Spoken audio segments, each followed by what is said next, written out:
Okay, welcome. 10th of December, this and that. You will recall that today we're going to talk a little bit about surplus value and getting at the value problem, which is kind of my whatever, the white whale. Um, I introduced the idea that you can intersect certain ideas or concepts, particularly on in terms of formulating a theory of value or critiquing value.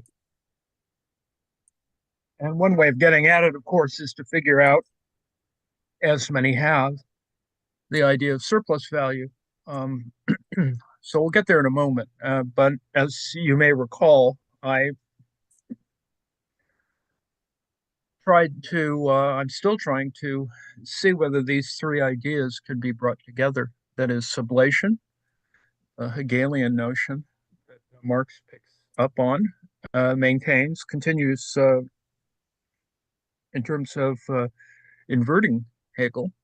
Valorization, which exists as a current technical term in capitalism as well as other things, and it is all these things I'm talking about are highly contextual, of course, but that's the whole point. And indexicality, which includes a semiotic element, um, which is not determinative. And the point is that by having three things, by triangulating, as it were, we can have a better understanding of what counts as surplus, since surplus as generally becomes sort of evaluated is not identical to profit. And in some ways, you want to ask, why is it not identical to profit? But it seems, well, if you've done enough thinking about it, I suppose it can't be. It is, there's a certain impossibility about it. So I've been looking at various things that would discuss these questions. And so unfortunately, every time I look for stuff, I find more stuff to read and run out of time to finish reading it. But I'll give you the benefit of, or the cost of whatever I've been looking at recently. So I wanted to start with a quote from Stuart Hall on the local and the global. Capitalism only advances as if, uh, as it were, on contradictory terrain. It's the contradictions which it has to overcome that produce its own forms of expansion. So already invoking the dialectic. Um, the point, of course, is to get to surplus value. So I include here the Wikipedia version of it, which lays out the sort of standard issue about what counts as surplus value as opposed to profit, and particularly because of the different degrees of measurement, labor or labor power, time, the difference between sort of surplus and necessary value, which I won't bore you with the extensive discussion that is still the same when you look at the two polls, the Princeton version of Capital Volume One, but in some ways we have to probably return to it, if only because there is a new translation and as I pointed out a while back, that the footnotes are the more interesting element, perhaps the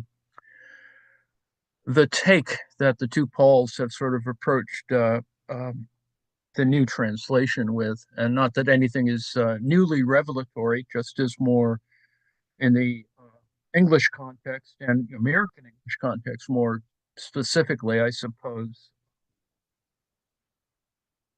useful, maybe not necessarily revelatory. And the basic concepts, of course, between absolute and relative surplus value are revealed at the scale.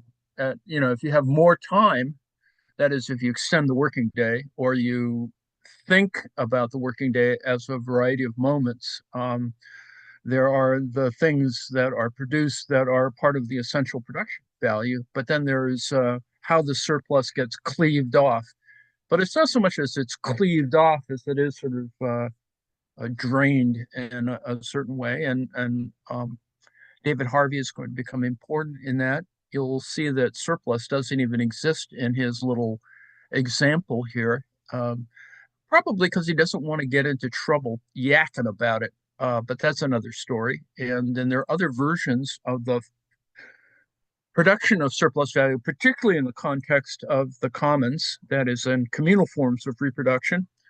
And that's problematic, of course, because you wind up with an identification problem. You can't sort of figure out where it's coming or going. I asked, this is a while back, but I asked Gemini to compare surplus value and the float, as bankers might refer to it. And when you get down to it, the important thing is that it's the initial set of assumptions, of course, the context that becomes important. That is that you know uh, surplus value and the float are about profit. They deal with the time value of money, but and these are where the differences are, of course, very important for post-structuralists among others. Surplus value originates from the labor of workers, while the float is derived from the time difference in financial transactions. Well, that's not absolute. And as I just showed in a diagram, the difference between necessary and surplus value. Um, and the more important element, of course, is the economic context and the ethical implications. Um, and here, this is where the AI is, just sort of plugs in the differences that it sees that seem more clearly defined or absolute, but in fact are quite arbitrary. That is, surplus value is a core concept in Marxist economic theory, critiquing the capitalist mode of production, whereas the float is a common practice within the financial industry. And so the ethical implications, which it gets us right into, where Hegel and Marx have always been. Surplus value is often associated with the exploitation of labor, while the float is generally considered a legitimate, as opposed to illegitimate, business practice. And in fact, that's kind of what we've normalized in the Trump administration. The normalization of illegitimate practices, that is, corruption, bribes. uh, People aren't pointing this out. I wish people would at all times, and in fact, would challenge the legacy media in every instance that this what they're doing is what people be sent to jail. And if you had a small business, but the fact that they're fiddling around with the state and international business and trade doesn't make it any less ethical. And I think that that's a kind of important element, particularly since we have so many felons in the government now, more than before, by many many degrees. So it is about context as we began this, and two things for today. And I'm not quite finished with plowing through them, but I've gotten to a point where I think it works. It works for me anyway. May not work for you. So I came across Brian Masumi's work, which is really interesting work, but you have to sort of get into what he's kind of fiddling around with, particularly in his later years in his retirement, I suppose. And that is that he's trying to figure out issues that, and they live in the same town, I think. So, or do they? Anyway, no, they don't. Uh, the idea that value issues, especially when you're talking about things like art or whatever, the value question gets all screwy, and looking more at certain phenomenological or Masumi's later work is about affect, and his interest is in certain things that we're not looking at currently, but are sort of interesting problems. A work that sort of is outside that realm or is a adjunct to it. Let's put it that way, ancillary. The 99 Theses, no, it's not 95, and he didn't nail it to the wall of a church or whatever. But there's some work that's worth reading. I think it's worth reading because he does try to distinguish between the qualitative and the quantitative on the issue of value, and at least as far as I've gotten, which is up to thesis 23 or something of the 99, like bottles of beer on the wall. And it's interesting, how can a post-capitalist economy be, in fact, even envisioned or, designed? And it is about revaluation of value. It's a retconning value, I suppose, but it is a reassessment of the concept of value. It is from a philosophic or a humanist or humanism point of view. So you have to sort of take it for what it is there. But he does talk about the quantitative. So tackling that, I think, is admirable and noble. But how did we get there? Well, we got there from a article that I haven't yet plowed through the entire journal uh, edition, which is about geographies of value and valuation on boundary objects of sensibility and trajectories. And while it is about geography on the one hand, it's not wholly about it, and particularly since it is about Marxist stuff, and it does deal with David Harvey, Brian Masumi, and John Dewey, of all people. But, that's not within the current purview, although reading John Dewey is very important, needless to say. Probably more people should read it when they're much younger. Uh, so in this particular article, we get to certain ideas that I think are important, which we'll get to Sumi's role in this particular thing. And it is a way, and the particular idea here is, of course, boundary objects. And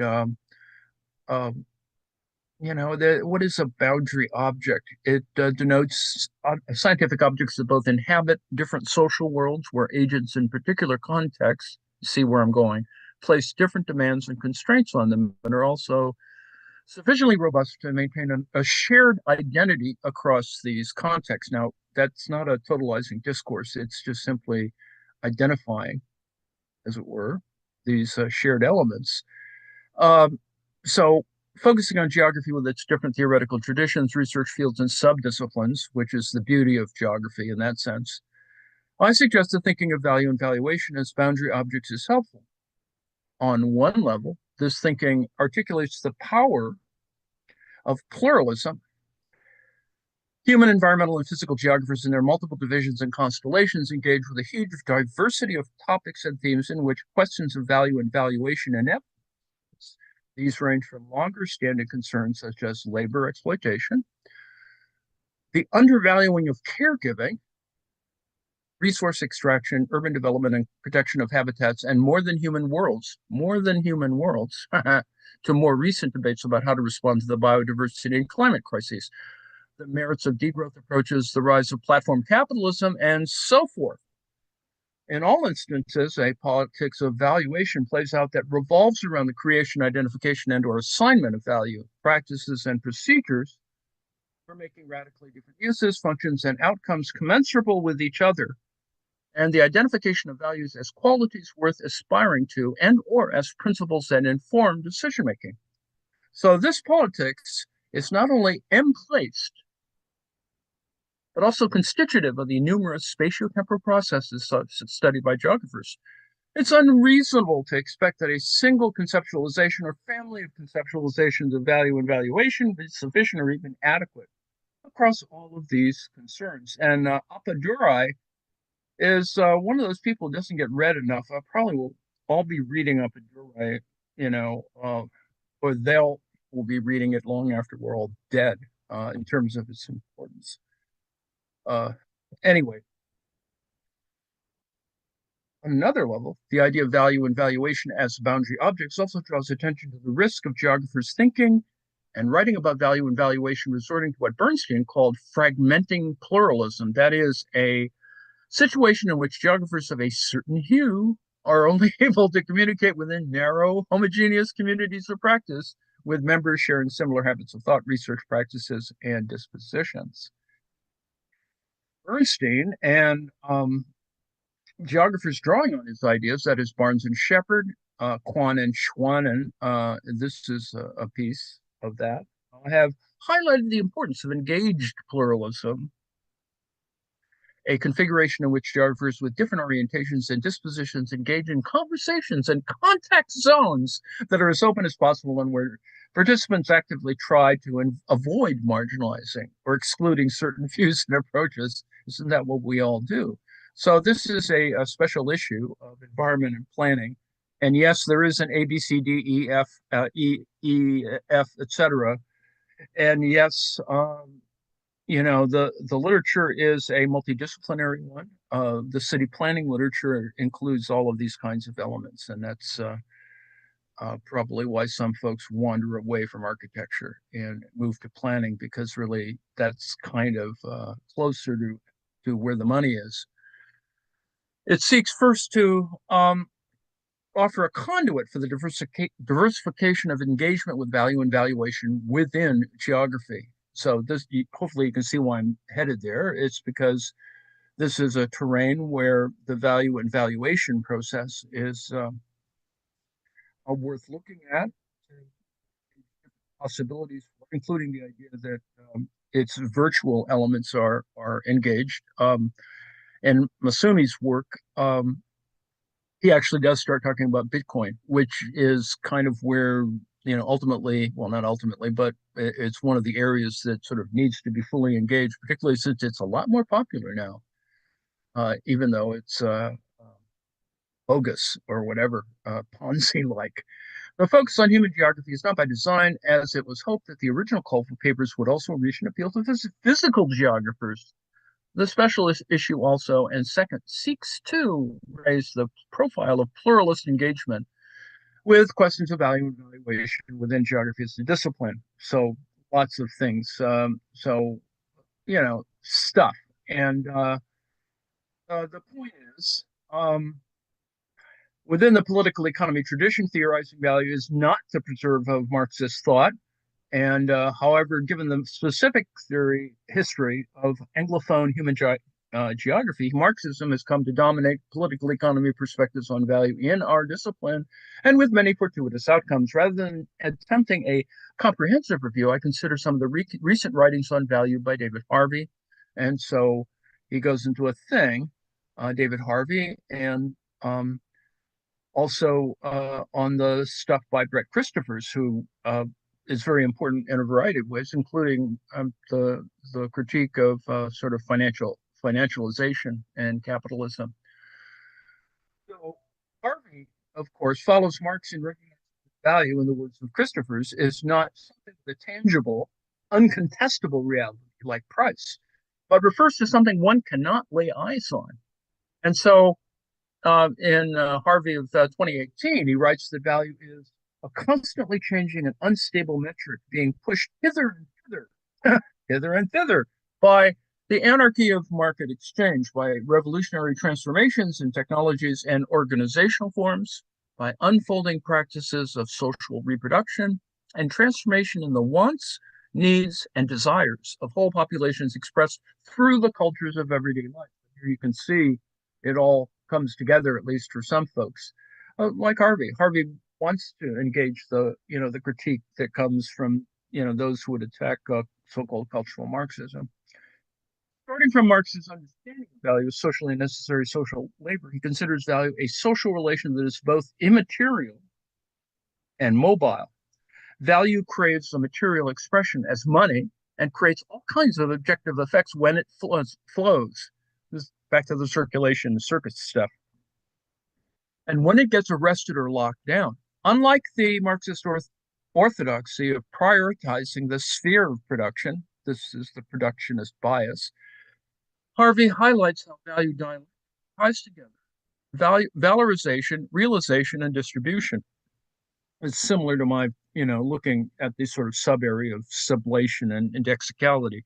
Valorization, realization, and distribution in spatiotemporally dynamic and unstable constellations that generate, reconfigure, and destruct human nature, space, and place.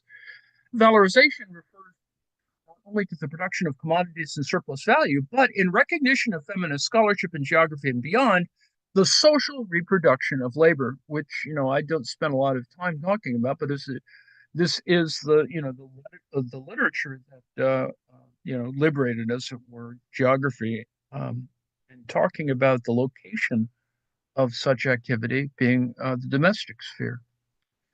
And of course, the continuing political economy issue of the national accounts and domestic labor and all that. Realization concerns the articulation of value in and through consumption, mediated by money and aided by advertising and numerous other mechanisms that incite, cultivate, and shift needs, desires, and preferences. Distribution, finally, refers to the ways in which value as money is apportioned to stakeholders as wage, tax, rent, interest, or profit. Now, like other Marxist geographers and building his earlier writings on cities and spatial fixes, Harvey foregrounds the importance of land, the built environment, and rent to the mobility and spiraling of value. Recall that that's the dominant metaphor for Harvey. And it's a dominant metaphor for many people to see it not as a kind of regular, a circular springing, that is, but rather something that's more of a spiral spring, as it were, in terms of a twisted line or wire, which is dubbed the Marxist equivalent of physics antimatter. See, this is the interesting element here. This needs to be worked through, but the idea that taking the physics analogy yet again, which is not the first time, this goes all the way back to Marx and Engels and etc., that the economy can be treated like the neoclassical economists would love to do, is that it resolves itself because of unimmutable laws, physics, blah blah blah, all of those analogies. If surplus value is a forceful process of generating excess value in and for the future, then anti-value, and this is kind of a Sumi idea, anti-value is in some sense its opposite. Well, is it truly, an antimatter? Well, that's just perhaps pushing it a little too far. But the idea of an anti-value, the antithesis, should, an interesting idea and is developed in other writings by other people. But to place it in this particular context and in the context of Harvey's work is sort of fascinating, particularly to Masumi, even though he goes off into some other more interesting areas. It puts the more than of surplus value, that is, surplus value is more than profit, at risk by slowing down circulation or spurring downward cycles into being. There's a lot loaded there, and it includes the tendency of the rate of profit to fall, blah, blah, blah. Anti-value is at work when value is halted and rendered unavailable for realization in, for instance, stocked commodities, real estate, or physical infrastructure. So this is that store of value thing, the kind of playing the float, deferring certain kinds of values. This is where the things that we've been sort of thinking about, rent, profit, etc., all are at work, debt and credit, etc. When anti-value is at work, when value is halted and rendered unavailable for realization. So, is it hoarding? Is it, just on a siding? Is it something else? Is it depreciation or amortization? What is it? I would have sort of extrapolated this, that financialization, finance capitalism, financial geography, and there is a field called financial geography that is engaged in that kind of analysis. The risk is that relative deceleration reduces future or real prices. Now, this relation to price is tentative and contingent and problematic, of course, because prices do not necessarily measure these things, although it was the easiest way in which to organize things, as in Ricardo at all. So, prices and values are always going to be at work, but you need to say, well, they're not identical, and one one's relation to the other is not as fixed, not as it's just more contingent. Anyway, the risk is that relative deceleration reduces future real prices. Such loss becomes more likely with increasing financial debt, hence the Graeber literature, which, after all, is a claim weighing down on future value creation and realization, hence modern money theory. It becomes a clear certainty when debts become unserviceable. Now, there's that. It's an interesting moment, and this servicing on the debt, of course, is the problem that Republicans love to stick Democrats with in terms of deficit, of budget deficits, et cetera, of government deficits. All of this makes devaluation an important topic for geographical scholarship. So you can see that this has kinds of implication for analysis, and you can actually see how some of these things operate. I mean, you can see it in the nature of demography, that is migration. You can see this in the nature of war, that is that destroying countries certainly halts development and changes the nature of what counts as a future financial gain. Qua concept, that is, as a concept, anti-value concept has significant potential, which largely remains to be explored and examined critically by geographers. It has enabled Harvey to think through process of systemic debt accumulation and devaluation, as happened during the subprime mortgage crisis and COVID pandemic. See, this is all coming together. The You can connect the subprime 2007 to 2008 mortgage crisis, and of course, its recovery, and the COVID-19 pandemic and its effect on economies, global economy. So the Markley has recently extended and refined this line of thinking by examining how the racist theory of value practiced by U.S. real estate professionals for most of the 20th century, redlining, channeled devaluation into Black residential spaces. The result has not only been a consolidation of Black residential segregation, but owing to value's relational character, the creation of surplus value and its subsequent extraction in other residential and real estate places. Markley's work offers a powerful example of how the value slash anti-value dialectic can be mobilized in spatiotemporal boundary making practices. Harvey, David Harvey, also used value as a stepping stone to sketch the contours, no more than that, of a politics of anti-value, a politics of anti-value. He helpfully argues that the revision of adapting the value calculus to account for the true nature of value of nature, care labor, or the fruits of the arts and sciences will only prolong capitalist value creation. Harvey also suggests that the heterotopic state spaces within the interstices of the capitalist system, but outside of the rule of law of value, should be protected from capture by that rule. Those spaces, he explains, are constituted by post-degrowth anarchist or indigenous communities and space times of non-alienated labor. So this is a nod to post-structural things on the one hand. On the other hand, this accounts for an entire body of intersubjective discourse, etc. Harvey's nod to Foucault's heterotopia is amplified by the use of interstices. That is, you can see where this is going to in terms of boundary objects. An open, unoccupied space-time from where, that is, for Albert North Whitehead, difference and novelty proceed. And for Harvey, powerful critiques of capitalism's version of value can be mounted. Harvey's invocation of a fairly complex topology to avoid a straightforward inside-outside distinction is noteworthy because it leaves room for a post or non-capitalist otherness. You can see this can get really crazy. Nonetheless, he offers few concrete suggestions about what that otherness can do to nourish post-capitalist logics of value. Now, turning to other thinkers, most notably Masumi, which we'll look at today, and Gibson Graham, the late Gibson Graham. Half of that is late. Anyway, is helpful in this context. And so we're on to the invocation in this article of the 99 thesis on the reevaluation of value. So I'll just read this front end to it, and then we'll go straight to the 99. So hopefully you'll see why this is important. Masumi introduces a sophisticated Deleuzian Whiteheadian approach to protecting an expanding non and more than capitalist world.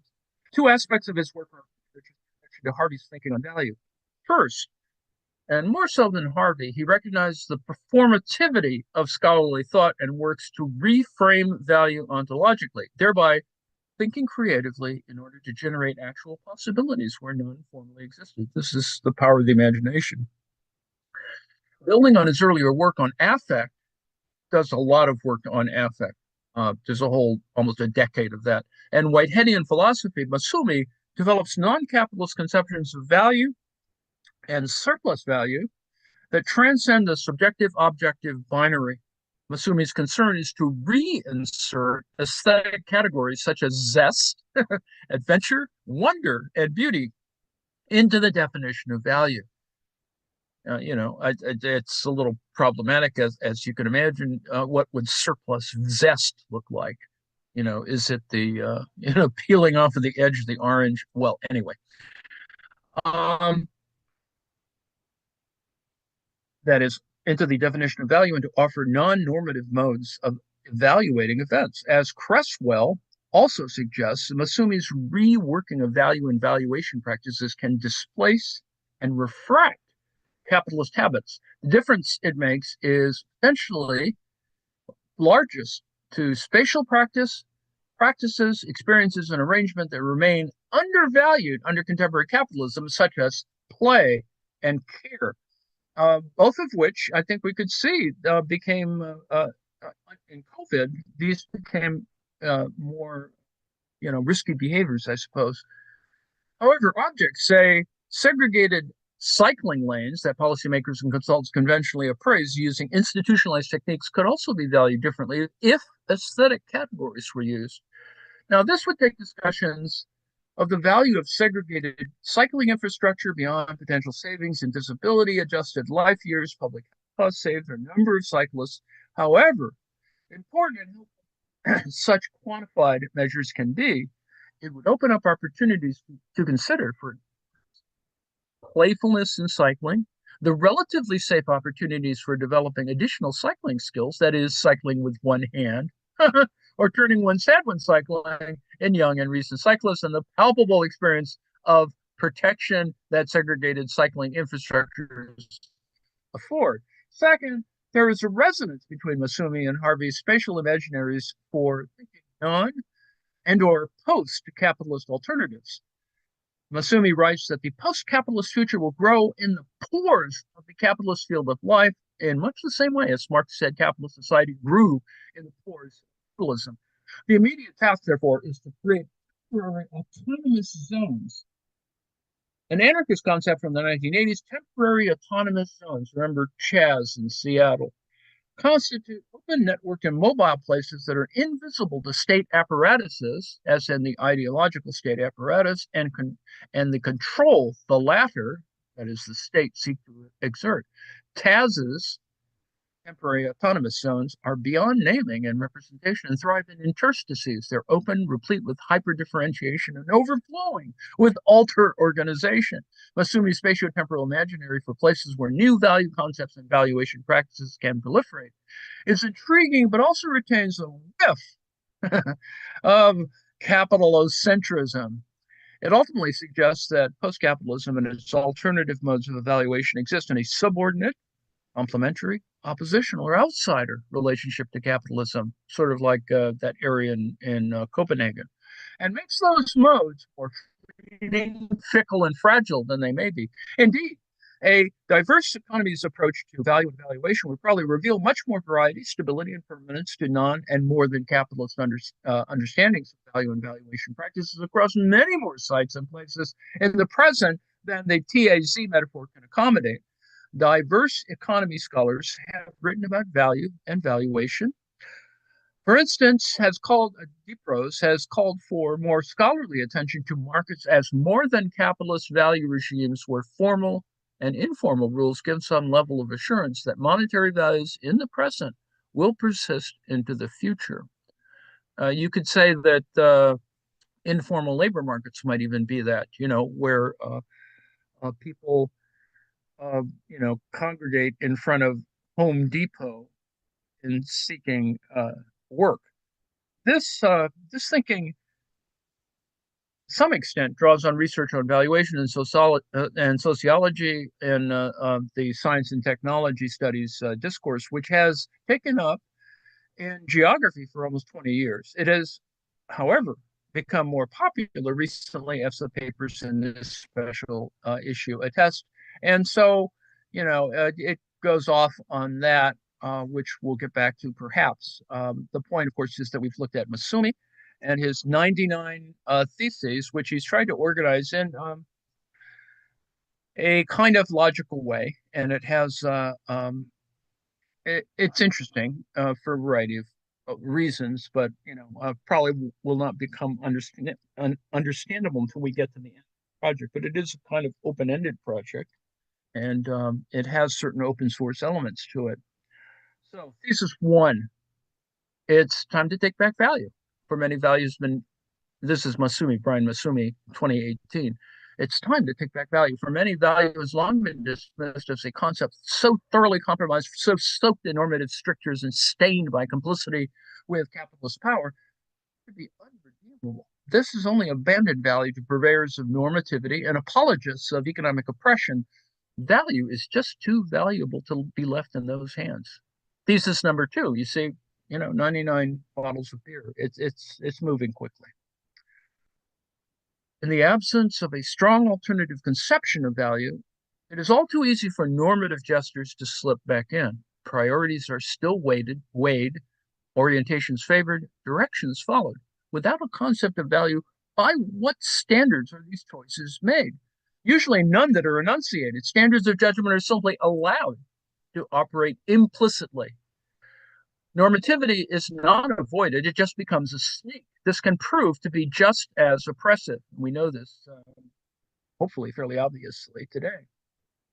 To take back value is not to reimpose standards of judgment providing a normative yardstick. That would do little other than to make the oppressiveness explicit again.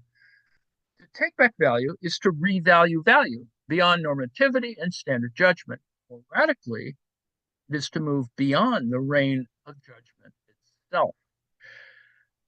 Thesis 5. The first task of the revaluation of value is to uncouple value from quantification. Value must be recognized for what it is, irreducibly qualitative. So this is an important moment, and this relation between the qualitative and the quantitative, as we've looked at way back before then, is one of the fundamental problems of looking, dialectically among, or even just from a Marxist point of view, is that the awesome tendencies of kind of divergence or dichotomy that come from the quantitative versus the qualitative. It is problematic in all realms, whether you're looking at it from a social science point of view or in other fields. This qualitative quantitative binary or dichotomy is a real problem for a lot of folks, and it's only when you have a certain amount of perhaps theoretical or reputational power that you can start challenging these conflicts. Thesis 6. The revaluation of value as irreducibly qualitative must be consistently this-worldly. Appealing to transcendent values styled as moral qualities only raises the strictures of normativity to the absolute. So there's a materiality condition here, and that's kind of what it fits in with what Marx is trying to do. That is, lemma A, the revaluation of value is ethical by definition. That's why it cannot be moral, and that's an interesting question. So, Spolium, in an ethics, the transcendental moral opposition that is good evil and its attenuated democratic offspring that is logical, challenged more recently by people killing each other, are supplanted by the qualitative difference of modes of existence. This is Deleuze's position. Ethics bears on what qualitatively a process can do and in what direction that capacitation leads. It evaluates the singular how of an imminent powers mode of operation as it consequentially unfolds. The project of a revaluation of values is to give value its qualitative due, takes the path of a processual ethics. Processual ethics is thoroughly relational. Now, this relational element is exactly what Marx is talking about, right? Social relations, the relational element here. This is trying to um, see where they are just talking about that just exploitation, but then there's that it's kind of immoral to exploit things, people, etc. The imminently self-powering modes of existence it concerns comes in multiples and mutually inflect. This qualifies it as an ecology in the broadest sense. This is why Bellamy Foster and the metabolic blah blah blah. Lemma B, the revaluation of values overspills the narrowly economic domain into an ecology of powers. Now, he's going to spend a lot of time on this. We're not going to get there today. But the idea, and this is an abstraction, of course, right? I mean, hard to measure what an ecology of powers is, but in fact, even in a very metabolic way, it's possible to imagine it. Thesis 7, to uncouple value from quantification in a way that affirms an ecology of qualitative different powers means engaging head on with the economic logic of the market. Most, some people would claim that, all those Marxists are against free markets and blah, blah, blah. No, markets is still part of this. Exchange still requires a market of one kind or another, however weird. Value is too valuable to be left to capital. Of course, people will seize on that.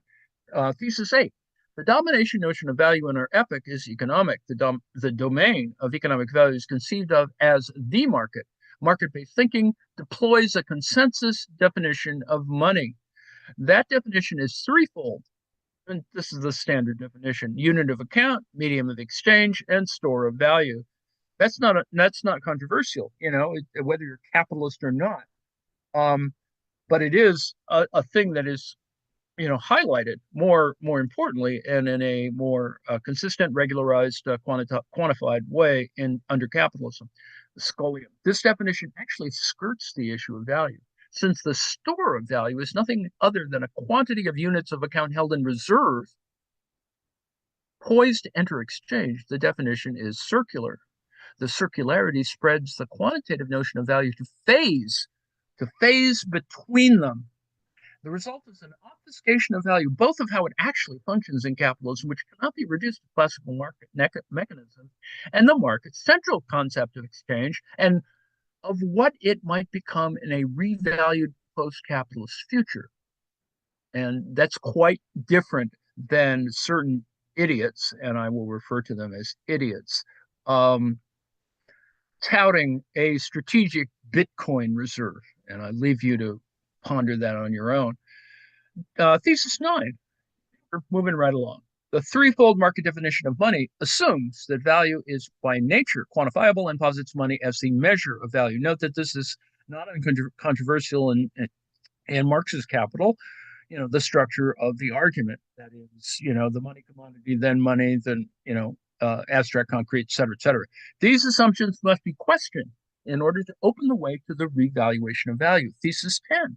The classical concept of the market assumes not only the quantifiability of value, but the myth. This is where it's important, because this is where the clash between Marx and classical economy occurs.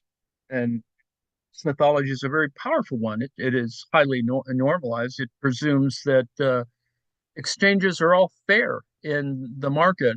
And of course, they aren't. You know, some people are just simply stupid and they buy gold tennis shoes for whatever reason, among other incredibly stupid things. Classical concept of the market assumes not only the quantifiability of value, but the myth of equal exchange as judged by the measure of money. This is the idea that one can get value for money, guaranteeing fair exchange. This is the assumption, of course, that things will accumulate more value. This fairness principle is seen to be the engine of the capitalist market. Because, gosh, if I buy this imitation Gibson guitar, which may in fact be a knockoff made in Mexico, let's say, or some other place, not in America, and rebrand it as the uh, fancy painting decoration as a trunk guitar, it will be worth more than the $10,000 that you're going to pay for this electric guitar that is a imitation of a Gibson guitar. Volume A.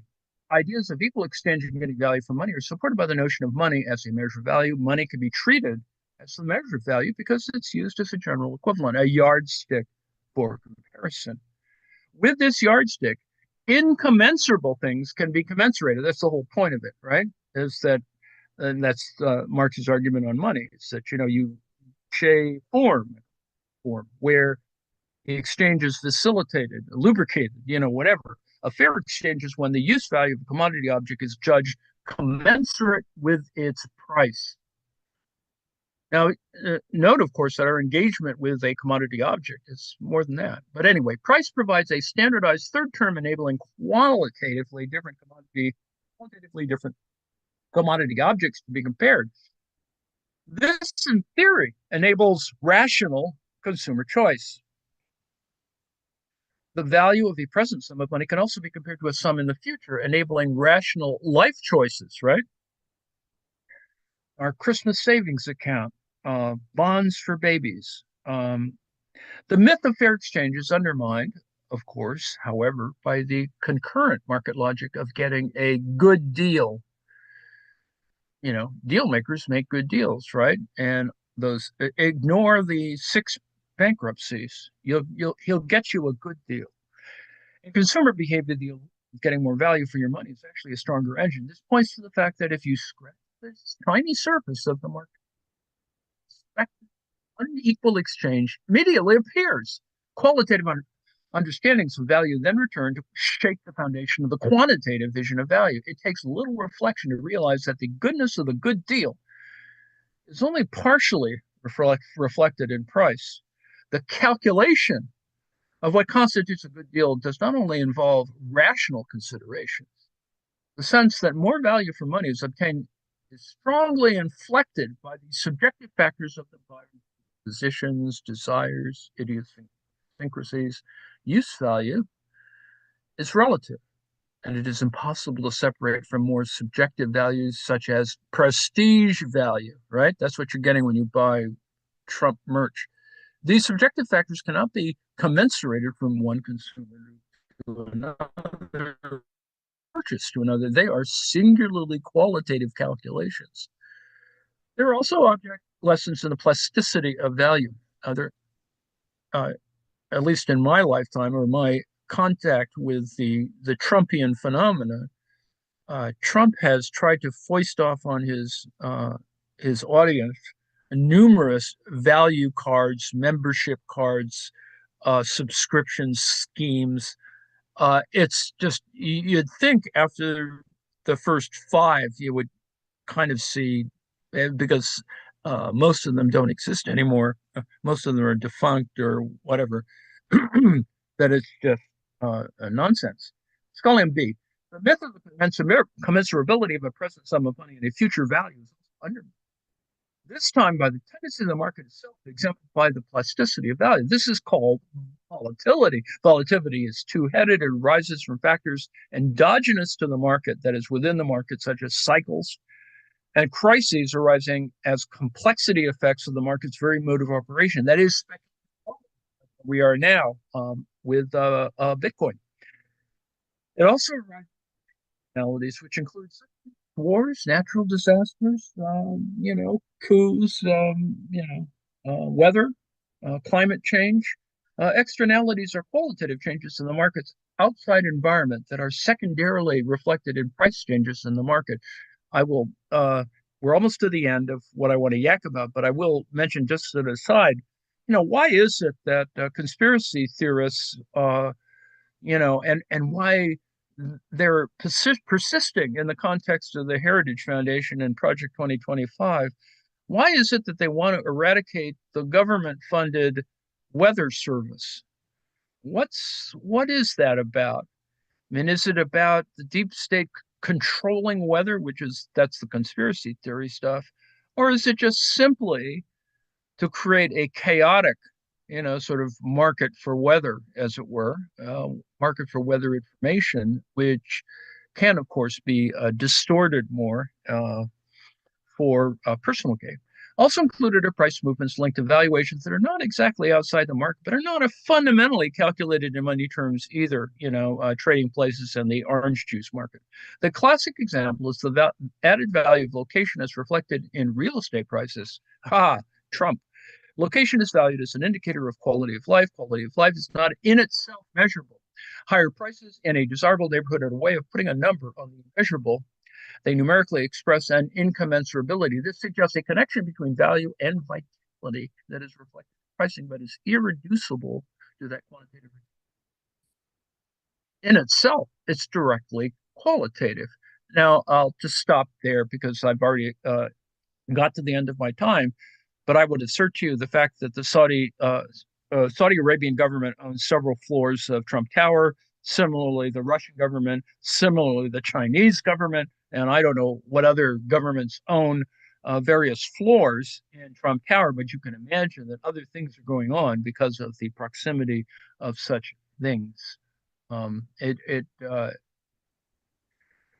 It's just interesting. It has all kinds of other possibilities and insanities. So hopefully this has given you a taste for kind of where I'm headed with this. I know it's a little complicated, could have a lot of German words in it and stuff, but it gets back to the fundamental point that we're looking at an intersection in a kind of multimodal way that is a combination of many different sort of methodologies or disciplinary approaches, each with its own qualitative and quantitative sort of issues, some of which are similar, identical, overlapping. It's a plethora of levels and Venn diagrams and stuff like that. But I think it's important to see that you can see that quantification can apply in can be applied. It does not totally diverge to qualification.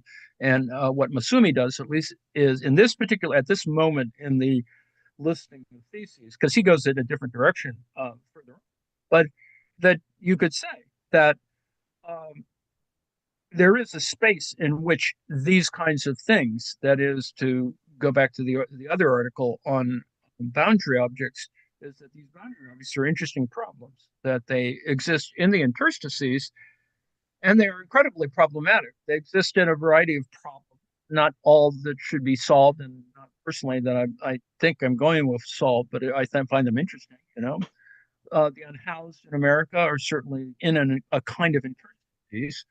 That interstices exists, for example, in the, what was Luigi, what's his name? The Mangione, the CEO killer. What was he doing for those 4 days? And why couldn't they catch him? Or, all of the little connections are just too strange. And I'll close with this, and it is a conspiracy. I'm trying to reconcile it. That is, there's a fairly early report when we didn't know who he was, or that people were not willing to at least come to knowing who he was, that the gun, and there was a considerable conversation, not only on the internet, but proposed and in a more absolute sense by Mayor Eric Adams of New York, that it was definitely a ghost gun. Now, the fact that it really didn't know what the gun was until he actually got to, he was, is really interesting. You're kind of dropping out a little bit there. For Okay, me, at well, least. I'm going to give up. So I'm going to stop there.